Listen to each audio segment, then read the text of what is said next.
स्वागत है हमारे भीम बुलेटिन न्यूज़ में।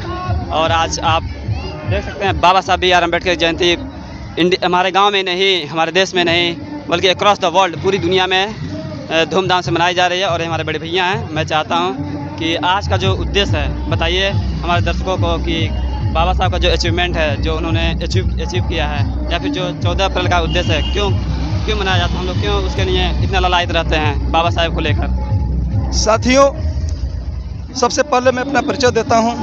रामेश्वर लाल गौतम,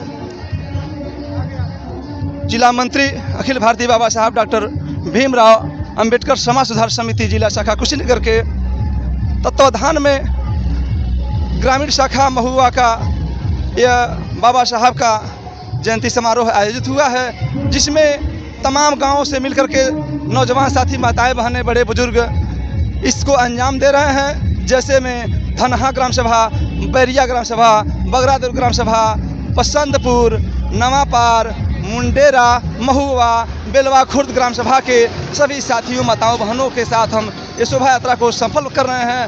रही बात इस शोभा यात्रा क्यों निकाली जा रही है, बाबा साहब की जयंती क्यों मनाया जा रहा है, तो बहुत ही बढ़िया चैप्टर है, बहुत ही बढ़िया प्रश्न है। बाबा साहब की जयंती मनाने का उद्देश्य यह है कि बाबा साहब डॉक्टर भीमराव अम्बेडकर जो समाज को दिशा और दशा दिया है, जो व्यवस्थाएं दी हैं, वो किसी ने नहीं दिया है। तो हर व्यक्ति अपने शुभचिंतकों के लिए बधाई का पात्र है और उनका जयंती मनाते हैं। रही बात, हम बाबा साहब को जयंती के रूप में इसलिए मनाते हैं कि बाबा साहब जो कानून व्यवस्था दिए हैं, एक कानून व्यवस्था चूँकि भारत को ही नहीं पूरे विश्व को संबोधित करता है। बाबा साहब बहुत ही संवेदनशील व्यक्ति थे।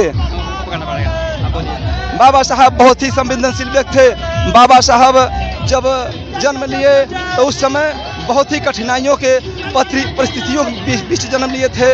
उस समय छुआछूत की दिक्कतें बहुत ही असुविधाएं थीं, बहुत ही हमारे बीच में जो कि कुरीतियाँ थीं, उसमें बाबा साहब पले बड़े। सारे दुख को झेलते हुए भी बाबा साहब ने बड़े हुए और बड़े बड़े पोस्टों पर, एक से एक पोस्टों पर गए।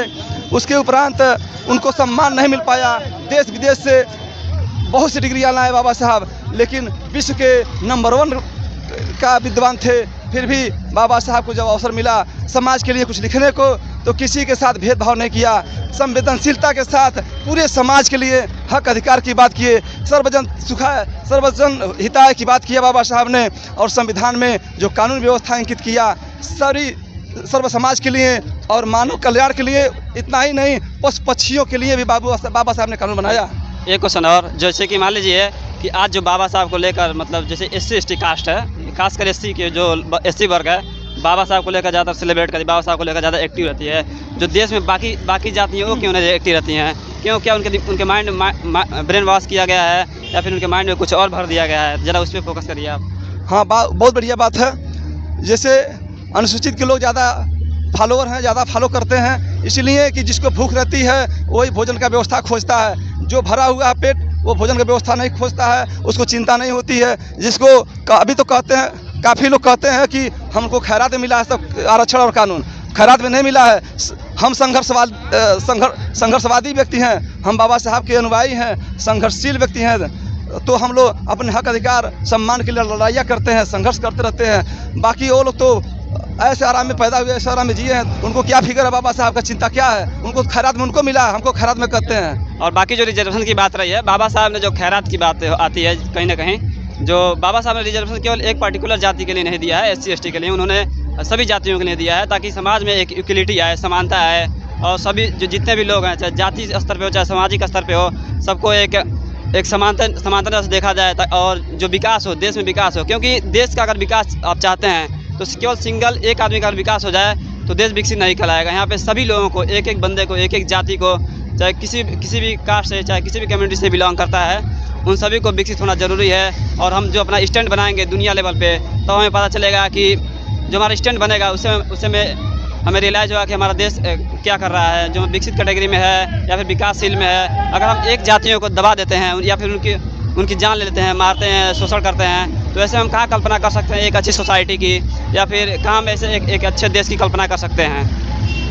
ठीक, और कुछ बताना चाहते हैं बाबा साहब के बारे में? बाबा साहब के विषय में जितना ही कहा जाएगा बहुत कम है। बाबा साहब बहुत छोटे व्यक्ति नहीं थे, बाबा साहब बहुत कम नहीं हैं। बाबा साहब अथाह सागर हैं। बाबा साहब को पढ़ पाना, बाबा साहब को समझ पाना इतना आसान नहीं है कि एक दिन में समझ जाएंगे। बहुत से बातें हैं बाबा साहब के विषय में, जितना कहें उतना कम नहीं है। ठीक है, तो ज़्यादा कुछ न कहते हुए कार्यक्रम को आगे बढ़ाने का कोशिश किया जाए।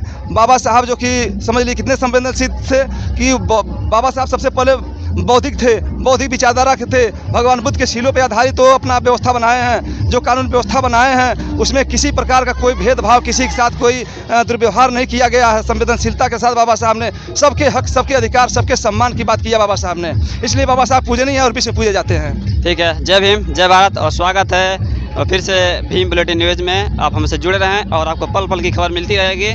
बाबा साहब से रिलेटेड हो, चाहे जो भी हो, चाहे देश में जितने भी शोषित लोग हैं उनकी न्यूज़ हम आपके पास पहुंचाएंगे। और हम चाहेंगे कि एक अपना जो समाज हो एक यूनिक समाज बने और जिसमें क्या हो कि जिसमें इक्वलिटी की भावना हो। धन्यवाद।